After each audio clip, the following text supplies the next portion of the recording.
जिसके प्रति इस पूरे दुनिया के बौद्धों की श्रद्धा है, उस महाबोधि टेम्पल के मैनेजमेंट की कमेटी में एक्ट के तहत 4 ब्राह्मण क्यों? और वर्षों से इस डिमांड को लेके लोग लड़ रहे हैं। भंते सुरेश ससाई जी के नेतृत्व में भी एक लंबा आंदोलन चला कि हमारे महाबोधि टेम्पल का मैनेजमेंट बौद्धों के हाथ में होना चाहिए, जिसके लिए उस एक्ट में अमेंडमेंट की ज़रूरत है और बिहार सरकार को अमेंडमेंट करने की पावर है।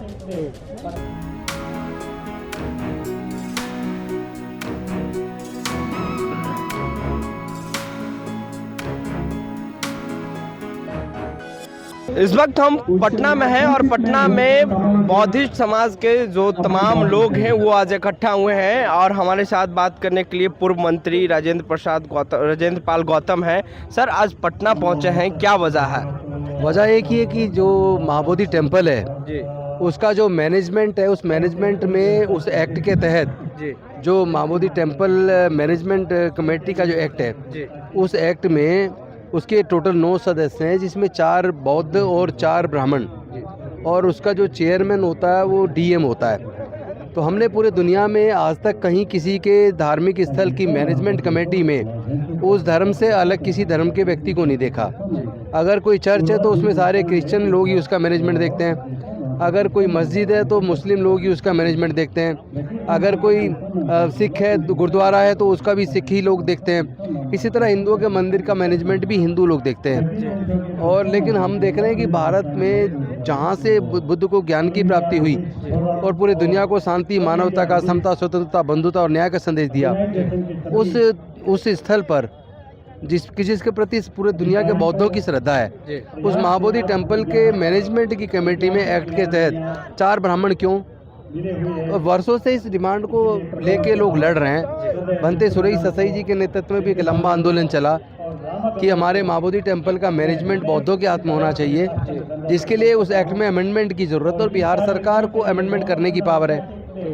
मनुवादियों ने बहुजनों के इतिहास को, उनके नायकों को मिटा देने की तमाम कोशिशें की, लेकिन अम्बेडकरवादियों ने तमाम मुश्किलों को सहकर उसे जिंदा रखा।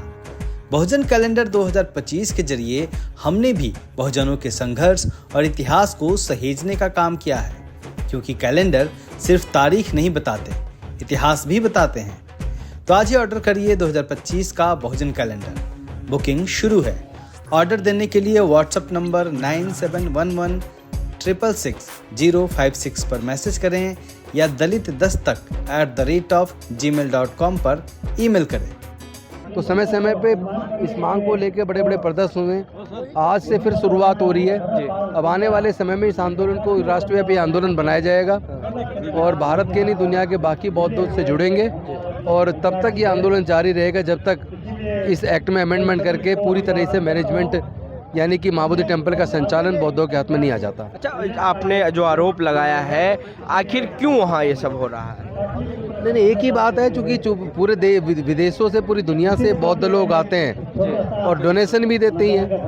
तो डोनेशन का जो पैसा है वो उसके विकास में लगने की बजाय जो वहाँ पंडे बैठे हैं वो लोग उसको किस तरह मिसयूज़ कर रहे हैं वो तो सबके सामने है।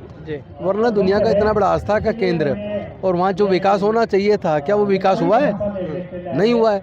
तो ये तो इसी डिमांड को लेके कि उसका मैनेजमेंट बौद्धों के हाथ में हो ताकि संपूर्ण विकास बौद्ध गया का हो पाए, इस वजह से आंदोलन चल रहा है। नीतीश कुमार काफ़ी डेवलप किए हैं बोध गया को। उसके बावजूद भी अगर हम देखें, दुनिया के जो इस तरह के धार्मिक स्थल हैं जिससे पूरी दुनिया की आस्था जुड़ी हुई रहती है, वो उसका तो विकास इतना ज़बरदस्त होता है। आज तक भी इसका विकास क्यों नहीं हुआ? ये तो प्रश्न चिन्ह तो सरकारों के ऊपर लगता है ना कि इतनी सरकारें बदली, 75 साल तो आज़ादी को हो गए, तो क्या बदला, क्या डेवलपमेंट है? मुझे तो, मैं कितनी बार मैं गया हूँ, मुझे तो वहाँ जो मैं दूसरे धार्मिक स्थलों पे जाके देखता हूँ उस हिसाब से मुझे विकास नज़र नहीं आता।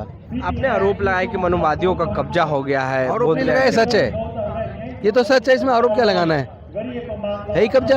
जब किसी दूसरे के धार्मिक स्थल पे किसी दूसरे धर्म के मानने वाले लोग मैनेजमेंट में नहीं है तो फिर महाबोधि टेम्पल में क्यों है? ब्राह्मण समाज के लोग कब्जा किए। हाँ, तो क्यों है? इसका जवाब तो सरकार को देना पड़ेगा ना। जब बौद्धों का स्थल है तो उसमें उसका मैनेजमेंट बौद्धों के हाथ में होना चाहिए ना। इतनी छोटी सी बात है। आगे क्या करेंगे सर आप? लड़ाई चलेगी, आंदोलन चलेगा पूरे देश में, इसको मुक्त करा के छोड़ेंगे। आंदोलन चलेगा? बिल्कुल चलेगा। शुक्रिया सर बातचीत करने के लिए। तो ये थे हमारे साथ बात करने के लिए देखिए ये जो तस्वीर आप देख रहे हैं ये पूरा बौद्धिस्ट समाज के जो लोग हैं वो पहुंचे हुए हैं और राजेंद्र पाल गौतम जो पूर्व मंत्री थे दिल्ली सरकार में, आज वो पहुंचे हैं बोध गया टेम्पल को लेकर। काफ़ी आरोप लगाए हैं बहुत सारे। बहरहाल हमारी बातचीत में अपनी क्या राय है प्रतिक्रिया देनी चाहिए कॉन्फ्रेंस में। फेसबुक पर देख रहे वीडियो को शेयर कर लें, यूट्यूब पर देख रहे हमारे चैनल को सब्सक्राइब के लिए बहुत बहुत धन्यवाद।